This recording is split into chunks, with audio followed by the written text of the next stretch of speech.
Hi, I'm Stephen Myers, Public Information Officer with the Fire Information Team for the Copperfield Fire. Today we have a community update for you, talking about the fire in totality with all the partners and agencies that have worked to get it to where it is today. You're going to hear from operations, you're going to hear from local agencies, you're going to hear from those that have been supporting evacuees and the Sheriff's Office. We want to make sure that you have the most up-to-date information regarding this fire, which at this point stands at 3,800 acres and is 26% contained.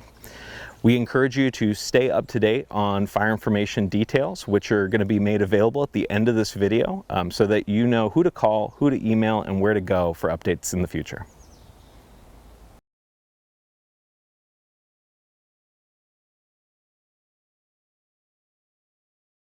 Afternoon, I'm Evan Wright, the Fire Management Officer for the U.S. Forest Service here out of the Chiloquin Ranger District. On the afternoon, Sunday afternoon, when the Copperfield fire started, I was actually getting to enjoy a kind of a rare day off in the middle of a fire season, and was actually sitting on my porch with my wife, and the wind started kicking up really high that afternoon. I thought I better go check my work phone and just make sure nothing's wrong. And sure enough, there was a text message saying that we had a new smoke there east of Chiloquin. So I went back out on my deck and looked up over the top of my house and could see the column.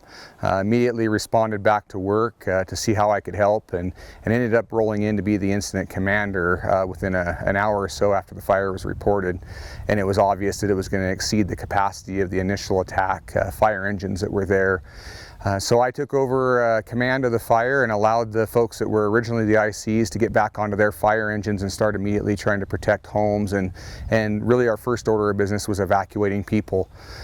Couldn't help but notice, having lived through the 242 fire here north of Chiloquin in 2020, literally the same weekend on a Memorial Day, or on a Labor Day weekend, that it was wind driven and it was in homes instantly, and we were just trying to get people out of the way. So unlike what we might normally do with a lot of our wildland fires where we anchor in and start flanking the fire, now this one we really had to go to the head of it and go to where the structures were and start getting people out of the way as our first order of business. We would get moments where we thought we might be able to get an upper hand on it, and then the wind would come back. And the Weather Service told us that was supposed to stay in those conditions until about 3 a.m. and that's what we saw. So we were just, again, running and gunning, moving people out of the way, shutting down the highway so we didn't have traffic in the way in the path of that fire, and then trying our best to protect homes. One of our first resources got on scene and had smoke in sight, and he put the fire somewhere between 10 to 15 acres. So yeah, that was when, the hair started standing up on the back of my neck a little bit, and I knew that we were probably going to be in for a firefight just because of the rapid fire growth that happened within a probably 20 to 30 minute time span. There was 12 structures that were being threatened. They were unable to protect all the structures. They requested immediately a Klamath County task force. That included 11 trucks from Klamath County District 5, Klamath County District 1, Klamath County District 3, Kingsley and Keno. The structure engines came out and they immediately started protecting the structures. During this time we did lose 8 homes. At that point it was realized that we did not have enough resources. We did contact our state fire marshal partners and representatives that was going to send some additional resources over the next 18 hours. The fire hit Sprague River Road really hard. It spotted over the road just north of Station 3. We immediately got 2 dozers engaged in that, multiple engines, and just tried to get that thing wrapped. That became our priority. We even pulled a dozer off the hill of the fire. They had to load up, come back to what was now the head, and work in structure protection to keep that fire checked up in the little amount where it crossed the road. Just with the complexity of it, the amount of structures, and just the location of the fire, we knew that we needed more resources to come support us and help us out.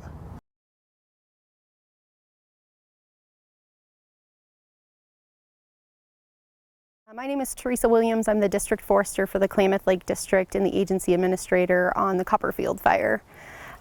Our local SCFUMP resources were doing a phenomenal job at holding this fire in its footprint, but we knew that we were going to be much over capacity.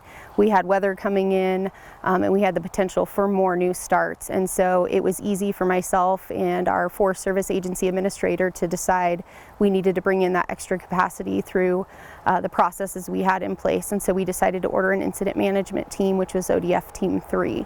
With that comes along the investigation piece. It's very important to us to get investigators here quickly. So we had 2 ODF investigators here within 24 hours. And we're happy to report that this fire was not arson. It is a human-caused fire, and the investigation will be ongoing with ODF taking that lead. And as teams start to transition out, with OSFM leaving last shift today, and then once ODF Team 3 decides they transition out in a few days, it will transition back to the local district and the whole SCFUMP area with all of our partners, making sure we keep this fire in the right place. It will continue to monitor it and make sure it's fully out and the community is safe.